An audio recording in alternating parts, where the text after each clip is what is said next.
Listen to me.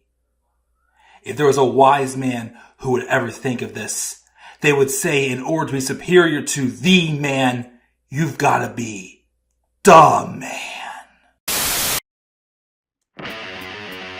For I am the man himself.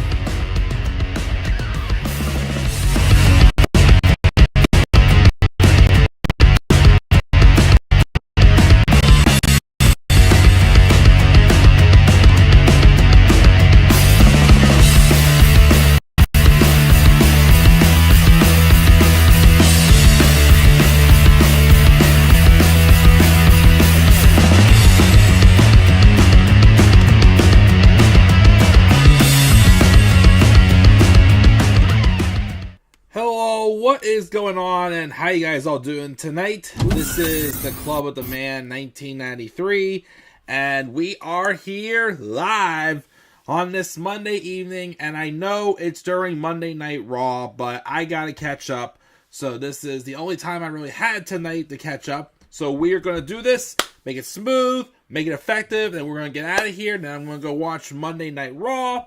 And also, there will be 2 more videos being uploaded onto the channel tonight for sure. I can guarantee you that. But we are live currently for my Backlash, WWE Backlash 2025 review.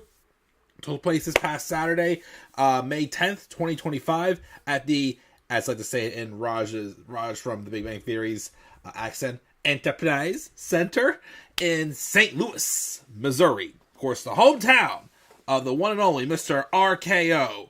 Randall Keith Orton. And we're going to go over everything that happened on the show. The good, the bad. Not really any bad, to be honest with me. I didn't have high expectations for Backlash. I knew it was kind of like a cool down show from WrestleMania. And I feel like, personally, I got out of it what I wanted. And maybe a little bit more. There was not really a bad match on the card. All the matches were great. I personally think my match of the night, if I'm being honest, was that women's IC title match. I think they made Lyra look really good in that match. I'm very shocked, though, we did not have any title changes. I would say, though, I really thought that either of the Intercontinental titles were going to change hands. If I'm being honest, I knew Jacob was going to retain. I figured John Cena was going to retain. And I did figure Gunther was going to win. But Pat McAfee put on that proper underdog performance in his match. Main event, we'll talk about it. I know some people loved it. Some people hated it. I'll give you my honest opinion about it. And we'll go from there. We also did have a WWE debut as well happen on this show as well. So we will start talking about that. We'll go right to it. First, let's check the live chat. We've got Tyler here in the live chat. What's up, Tyler? He said, "Hi, Mike. The main event was bad. Rest in peace to ECW legend Sabu." Definitely got to mention that really quick. Sabu unfortunately passed away this past weekend at the age of 60. I think he just recently wrestled a match. I think I saw somewhere too, someone said. Last time I saw Sabu was when he appeared on AEW television during the feud with Chris Jericho and Adam Cole. They brought him in just to make a quick appearance in the match. I thought that the unsanctioned match, he had a double or nothing. I did think he could have played a bigger role in that, but that is what it is. But yeah, definitely rest in peace to Sabu for sure. Only 60 years old. That's still quite young. And never give Orton another world title match. I'm sure at some point he probably will get another match. And make sure to go for the women's, for the world title, the women's one that is. She could. I do feel like, though, at some point she is going to get that women's IC title, though. I still think it's going to happen. I'm very surprised it didn't happen here. But Becky is in that role where she is trying to, get more people over in the wrestling business. But I do think her winning that women's IC title is going to be what's best to help the women. And it's also going to be what's best to put prestige to that women's Intercontinental Championship. But she sure made Lyra Valkyria look really good in her match. Let's put it that way. But again, I don't want to waste too much time. I'm not going to do any other, backstage news. I just want to, get this review caught up with, be effective, and move on. Like I said, my honest opinion of Backlash, again, I got what I wanted, and maybe just a tad bit more I felt out of it. So, we're going to roll in, starting off with this opening match, the Fatal 4-Way for the United States Championship, Jacob Fatu, L.A. Knight, yeah, Drew McIntyre, and Mr. All Rise for the Rockstar, Damian Priest. The match was good. I expected this to be a good match. I don't think it quite hit as high of a note as I wanted to, but I thought it was still overall a good match. The biggest fall away from this match, though, was the finish. So, Damian Priest and Drew McIntyre basically brawled out into the crowd eventually. And they basically wrote each other out of the match with that South of Heaven choke slam through the table. Thoughts and prayers though for Drew McIntyre though, because apparently after the match he was being evaluated for a concussion. Because apparently when they hit the table, Drew's head missed the table. So I do hope he's okay, but as of now I think he is. We probably won't find out until SmackDown on Friday though. LA Knight and Jacob Fatu was taking like the brunt of the last portion of the match. And then Solo Sikoa did come out trying to help Jacob. But then Solo had another little plan in mind. Because making his WWE debut was former New Japan star, I believe New Japan, AAA, Lucha Underground, whichever one it is, Jeff Cobb. Yep, Jeff Cobb made his WWE debut. And he seemingly formed an alliance with Solo Sikoa. Jacob Fatu, though, seemed a little stunned by this. Like, what is this? But, of course, he got back into the ring. He finished off LA Knight, and he got the win. But it looks like they're starting to tease maybe Solo starting to form his own little group here. And basically, his enforcer will probably be Jeff Cobb. Interesting to me. It could work. Especially also, as I keep saying, I really feel like, originally I thought when the time came, they were going to turn Solo Sikoa face when it comes time for him and Jacob to go one-on-one. With how over Jacob's getting, I think he's the one to turn face. And adding in a muscle like Jeff Cobb, I feel like is a good move, a good gamble. I'm interested, of course, to see where that goes for sure. Again, they're teasing more and more dissension in this group. With the current bloodline, whatever you want to call it, with Solo Sikoa and Jacob Fatu. So we'll see where that goes. Will they bring in, of course, other guys like Hikuleo or Lance Onyewai or whoever? I know Tonga Loa is due back soon.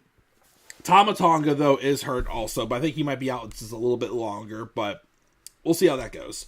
But, yeah, a good opener, I thought, for sure. The second match on the card was the women's Intercontinental Championship match, Lyra Valkyria and Becky Lynch. By far, in my opinion, my match of the night. These two women went in there and really tore it up. Had some excellent near falls. Great character arc work for Becky Lynch here with this new heel character. She made Lyra look really good. Lyra kicked out of, I believe, 2 or 3 manhandle slams in this match, which I was definitely surprised they were having her kick out of that many finishers that soon, but you can definitely tell WWE is very high on Lyra Valkyria. And again, personally, I don't blame them. Again, I think she is an awesome in-ring talent, and Becky even helped her show that here. Still working on the character though. She did have that excellent promo on Raw last week, so I'll give her that. But she's still finding that character. But she did slip in a victory, because I also like this too. When Becky Lynch realized her best shots weren't pointing away Lyra, she decided to start doing some cheating a little bit. And she did pull out the top turnbuckle. And then when Lyra went to go hit Lyra's face to that turnbuckle, Lyra avoided and hit the second turnbuckle instead that was still padded.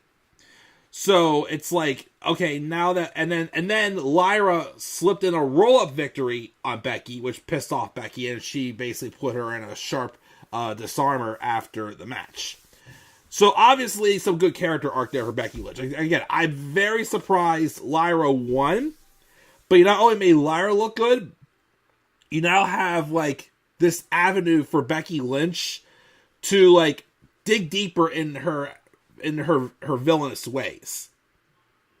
So again, I'm definitely more interested. This is probably the most interested I've been in Becky Lynch as a heel, personally. I do think I do think that, you know, she's definitely better as a face, but again, she kind of has hit a dead end as a face. This heel character is kind of something fresh, and I think, you know, she's going to be able to make it work. So again, I'm wondering, does she join up with Paul Heyman? Does she form like a heel stable? Could she maybe like pull in like Roxanne Perez and Julia, who's a random heel tag team faction now on Raw, which apparently I saw before I started recording this that they're main eventing the show tonight. The tag match with Rhea and Io versus Julia and Roxanne. We'll see how that goes. But yeah, definitely my match of the night. Again, they made Lyra look really good here.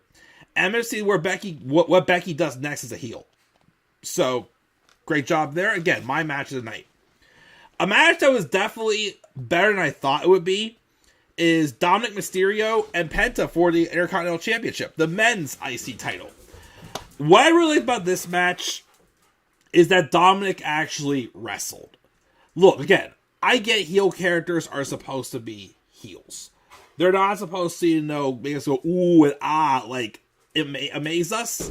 But when you know they're a good wrestler, they don't always have to be cowards. And I feel like although Dominik is killing it as a heel, they have like prevented him from wrestling for so long.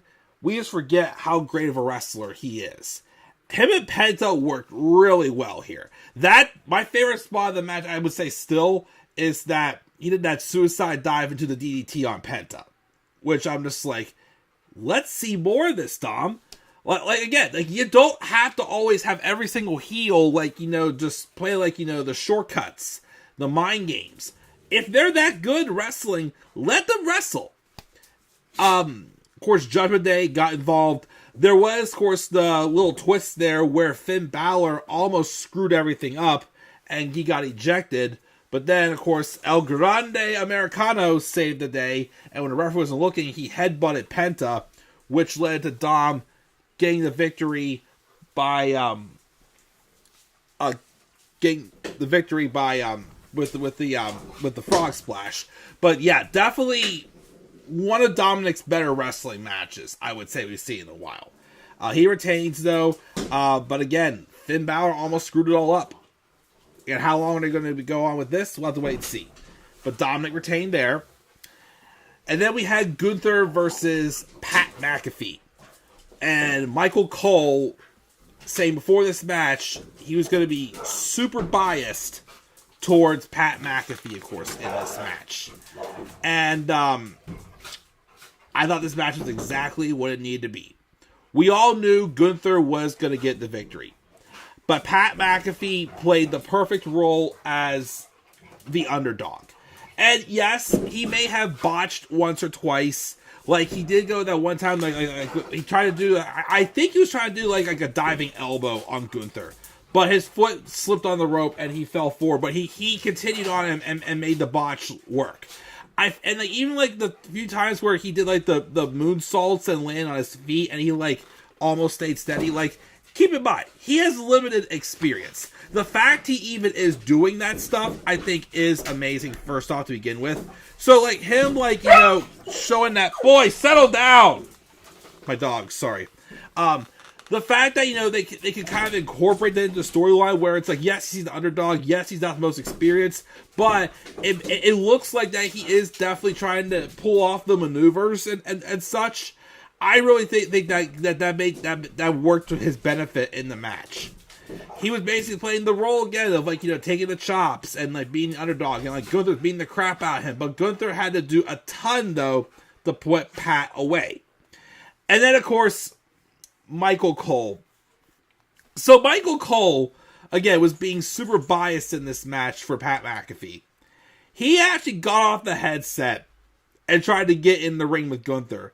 And I'm like, if you even think about doing a Michael Cole versus Gunther match, then I think we need to be reminded of what happened when we did Michael Cole and Jerry the King Lawler at WrestleMania 27.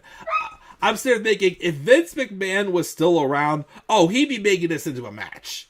He for sure would be, but please don't. There was a spot in the match where Michael Cole did try to hold down Gunther's foot to help Pat get the victory, but it didn't work out. But eventually Gunther would beat Pat McAfee as he got Pat McAfee to pass out. He did, of course, hang on from a couple of his submission maneuvers, but he was not able to though hold on for longer. And Pat McAfee, Gunther basically had to beat every last living breath out of Pat McAfee to get the victory. I thought it was an excellent match. Again, Pat McAfee never fails to capitalize in his matches. He plays his role so well, I would say. And after the match too, I don't know where this is going, but Gunther shows respect for Pat. He shows respect for Pat McAfee.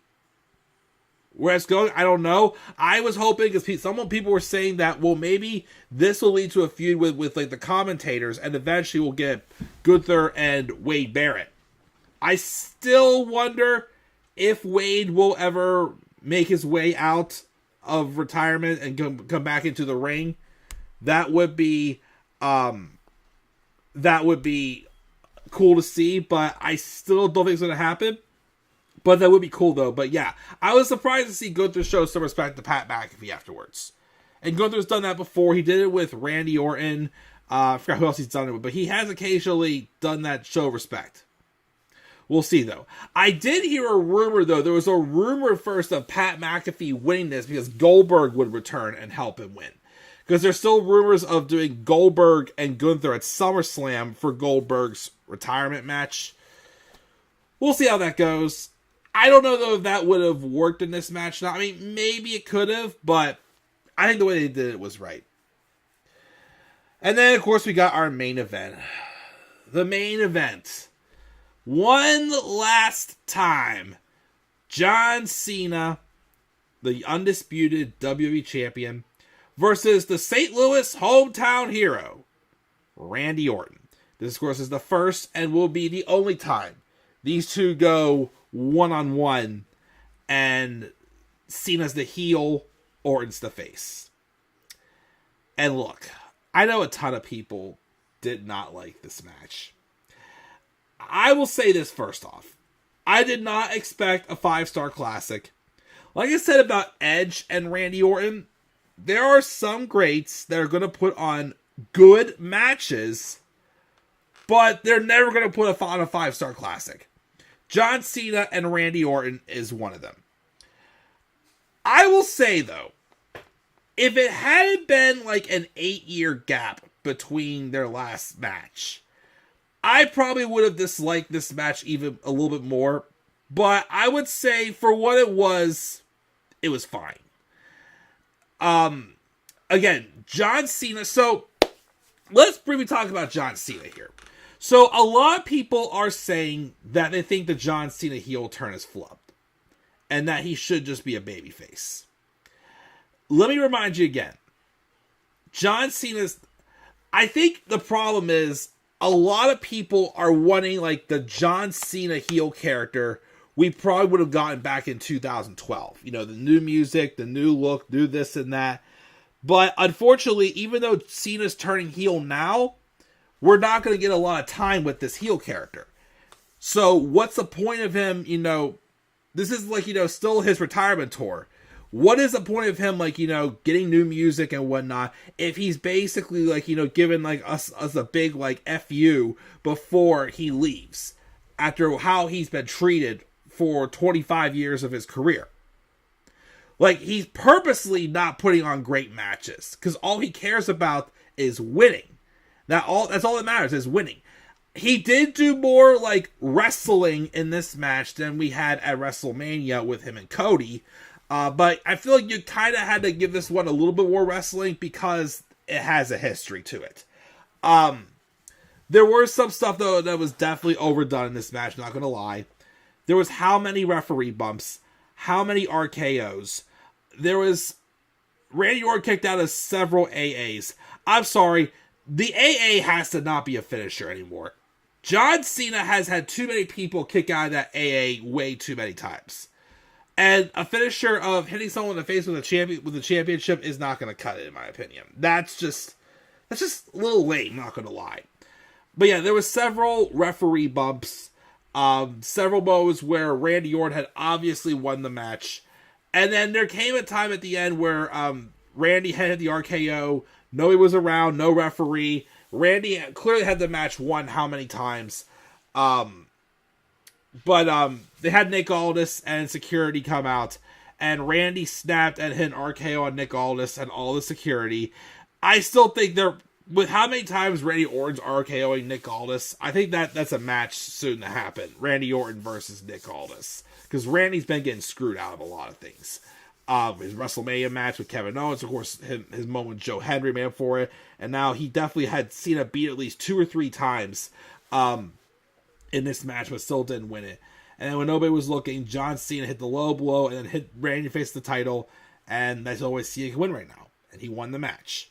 Now, interesting enough, though, afterwards... Well, I'm sorry. I forgot to mention this. The big thing, though, I forgot to mention was there was a point where Randy went to go punt Cena. But who came running out?